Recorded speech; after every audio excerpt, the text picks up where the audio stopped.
ना मग त्या बापाची किंमत कळते. कारण प्रत्येकाला घराचा पाया दिसतो, पण प्रत्येकाला घरावरचा कळस दिसतो, पण घराचा पाया हा कधीच कोणाला दिसत नाही. प्रत्येकाला काकाला घेऊन फिरणारी आई दिसते, पण कोणाला कधी खांद्यावर घेऊन फिरणारा आणि पूर्ण जग दाखवणारा बाप कधीच कोणाला कळला नाही. अहो, दिवाळी येऊ द्या, पंचमी येऊ द्या, काहीही सण असू द्या, तो बाप अगोदर आपल्या मुलाबाळासाठी, आपल्या कुटुंबासाठी करतो. भलेही त्याच्या अंगावरती फाटकं धोतर असेल, फाटकी बनियान असेल, पण त्याला काहीच वाटत नाही. पण त्याला फक्त एवढं वाटतं की माझे लेकरं बाळ, माझे बायका पोरं सुखात राहिले पाहिजेत. तो बाप कधीच कोणाला कळत नाही. जोपर्यंत तुमच्या आयुष्यामध्ये बाप जिवंत आहे ना माता मौल्यांनो, तोपर्यंतच तुमचं माहेर आहे. एकदा का तुमच्या आयुष्यामधून बाप निघून गेला की मग माहेर राहत नाही गड्या. तुम्ही रात्रीच्या 12 वाजताही जा, तो बाप तुम्हाला सर्वात प्रथम विचारतो, तायडे तुला जावई बापू काही म्हणले का ग? तायडे काय झालं, तू एवढ्या रात्री का आलीस? अगं ताई, तुम्हाला फोन लावायचास, मी तुला घ्यायला आलो असतो, असं म्हणणारा बाप असतो. आई मात्र आयुष्यभर प्रत्येकाच्या धाकामध्ये असते. जेव्हा ती लहान असते तेव्हा ती तिच्या वडिलांच्या धाकामध्ये असते. जेव्हा तिचा विवाह होतो तेव्हा ती तिच्या नवऱ्याच्या धाकामध्ये असते. आणि जेव्हा ती म्हातारी होते तेव्हा ती तिच्या मुलाच्या धाकामध्ये असते. पण बापाचं मात्र तसं नसतं. बापाचा जीव एवढा एका मुलीमध्ये गुंतलेला असतो महाराज, विचार करू नका. प्रत्येकाने आपल्या राणाने बघा, आपल्या बापाने आपल्यासाठी किती काय काय केलेलं असतो. तुम्ही फक्त म्हणायला उशीर आहे, बाबा मला ही गोष्ट पाहिजे. तुमचा बाप काहीही करेल तिकडं, पण तुम्हाला मात्र ती गोष्ट मिळूनच देईल. तो बाप कधीच कोणाला कळला नाही. बाप म्हातारा होईपर्यंत आपल्या मुला बाळासाठी धडपडत असतो, कष्ट करत असतो, राब राबतो. तो बाप कधीच कोणाला कळला नाही. हो, प्रवाची साय म्हणजे आई आहे, वासराची गाय म्हणजे आई आहे. प्रत्येकाला आई दिसते, परंतु जो बाप आहे तो कधीच कळत नाही कोणाला. भलेही बाप एखाद्या नारळासारखा आहे, जर पाहायला गेलं तो खूप गच्च अंतकरणाचं ते नारळ असतं, पण त्याच्यामध्ये जर पाहायला गेलं तर अमृतासारखं पाणी आणि मलई असते. तसंच तो बाप दिसायला वरून कितीही कठोर असला तरी त्याच्या अंतकरणामध्ये मुलीविषयी खूप प्रेम असतं. पण ते प्रेम तेव्हाच दिसतं जेव्हा ती मुलगी नांदायला जाते. आयुष्य कधीच कोणासाठी रडलेला असतो, पण ज्यावेळेस त्याच्या मुलीचं लग्न जमतं ना त्यावेळेस तो बाप एवढा रडतो. आयुष्यात कधी तो बाप कोणासमोर रडत नाही. आयुष्यात कधी त्या बापानं कोणासमोर हात पसरलेला नसतो.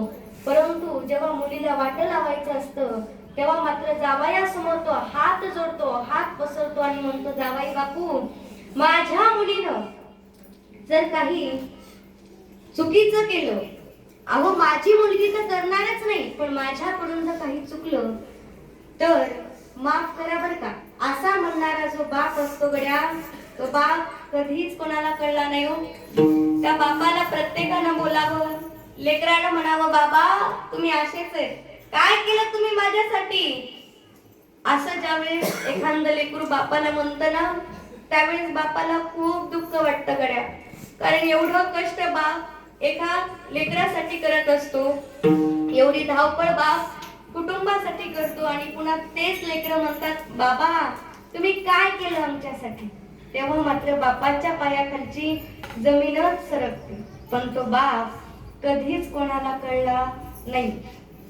एक वेळेस तो स्वतः उपाशी राहतो, पण कुटुंबाला सगळ्या जेवायला देतो. तो बाप कधीच कोणाला समजला नाही.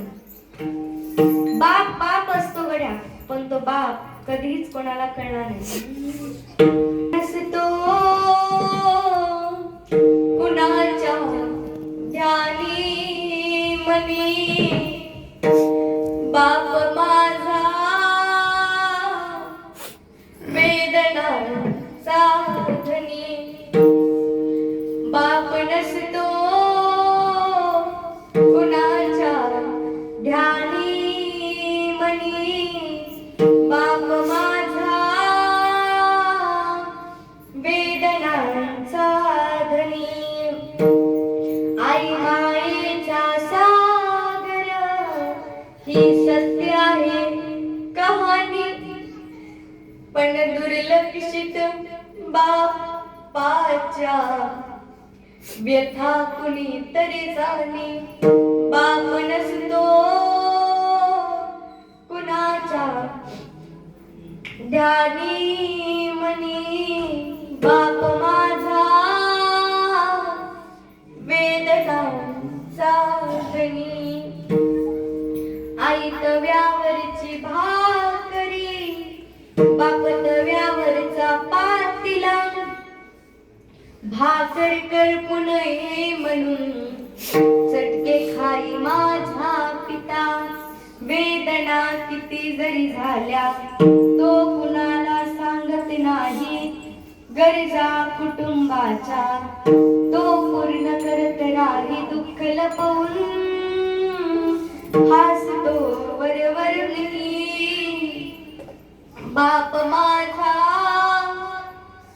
वेदना सांगणी, आई घराची ती भिंत, बाप आहे घराचा पाया, त्याच्या अंगावरती भार कुटुंब संसाराचा, बायकोला जरीची साडी, मुलांना नवे कपडे, स्वतःच्या अंगावरती पाटकी बनेल घालून फिरतो, बाप नसतो कुणाच्या ध्यानी मनी, बाप माझा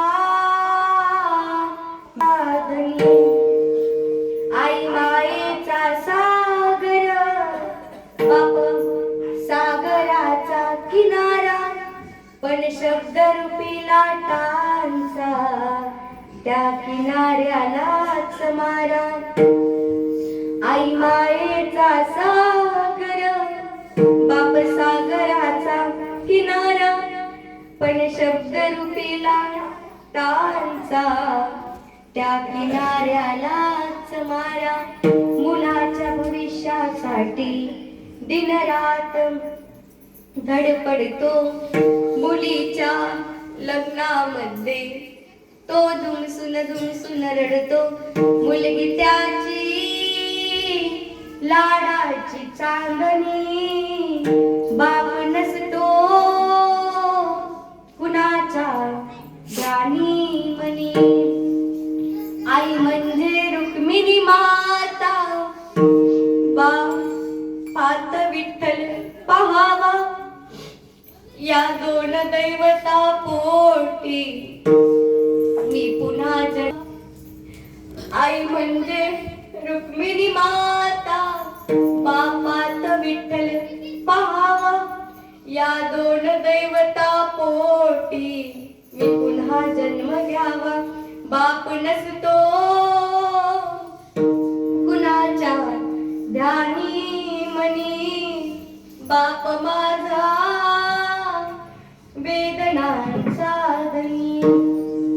आपण नंतर कितीही त्या फोटोकडे बघून रडा, ओ बाबा एकदाच परत या ना.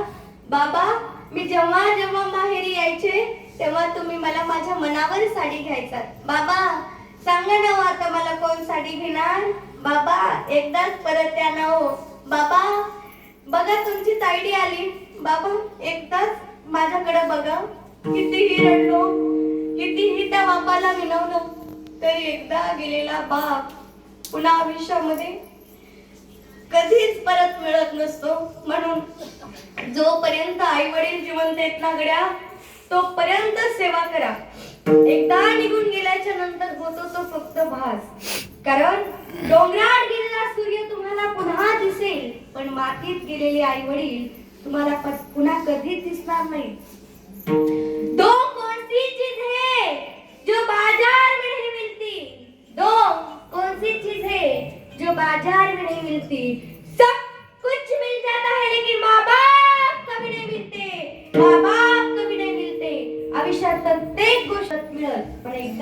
आई आणि एकदा गेलेला बाप तुम्हाला आयुष्यामध्ये परत कधीच मिळणार नाही. तुम्ही कितीही बोलवलं आणि कितीही काही केलं तरी. असो, झालेली सेवा कपिलेश्वर भगवंताच्या पांडुरंग परमात्म्याच्या चरणी अर्पण करते. सीताराम महाराजांच्या चरणी अर्पण करते. तुम्हा सर्व श्रोतेय मायबापांच्या चरणी गुरुवर्य श्री रामेश्वर महाराज कोकाटे असतील, गिराम महाराज असतील, आमचे आदिनाथ महाराज असतील, विनेकरी बाबा असतील व सर्वच मंडळी असतील, सर्वांच्या चरणी समर्पित करते. वाणीला पूर्ण विराम देते. जर का योग्य वाटलं असेल तर गुरुवर्य श्री रामेश्वर महाराज कोकाटे कपिलेश्वर भगवंताच्या आशीर्वादाने आलं असेल, सीताराम महाराजांच्या आशीर्वादाने आलं असेल, आणि जर काही अयोग्य वाटलं असेल तर माझ्याच बुद्धीचे दोष असतील. मी वयानं सुद्धा